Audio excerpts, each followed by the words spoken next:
I'm here with the man himself, Kevin Hill. Kevin, what do you have for us today? Thank you very much, Anthony. We have this week's DHL Supply Chain Pricing Power Index, and what we have is the same, 40. So to remind everybody, 0 is all the pricing power to the shippers, and we go up to 50, which is a pretty balanced market between shippers and carriers.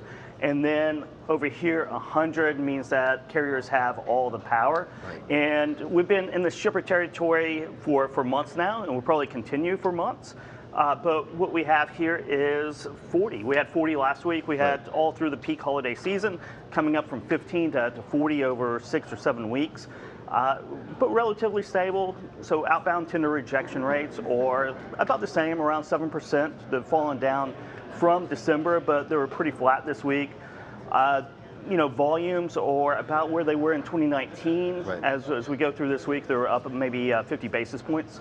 So conditions are about the same. The only worrisome thing right now is Target reported their earnings this week. Okay. Very disappointing. They were guiding for about 4 to 5% year-over-year growth in sales.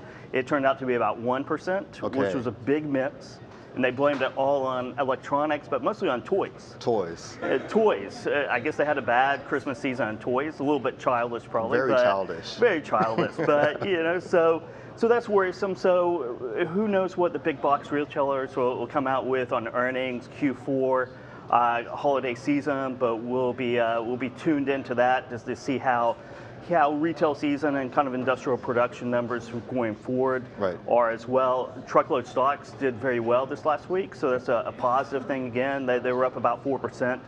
And actually freight brokerages, the 3PLs were up almost 10% over the week. And a lot of that had to do probably with XPO's announcement yesterday about strategic alternatives. Right. So we have that going on, but I'm expecting that until March we'll probably fall a little bit as conditions go, but you never know.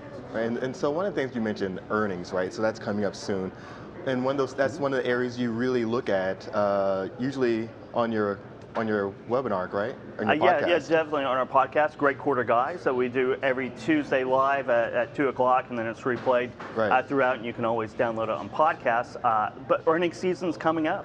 Starting off really with tomorrow, JB Hunt announces Q4 earnings, so we'll be looking at that. We'll be doing some special events on that, and we're also writing a research report right now that we'll be publishing today on XPO, and that big news on their strategic alternatives. They might spin off different units, the freight brokerage, and final mile. Right. I think they're going to keep their LTL, so that's big news that we're covering right now. But earnings season is coming up, so we're going to keep tabs on that. Thank you, Kevin, and thank you so much for tuning in for this edition of the DHL Supply Chain Pricing Power Index. We'll be sure to keep you posted next Thursday.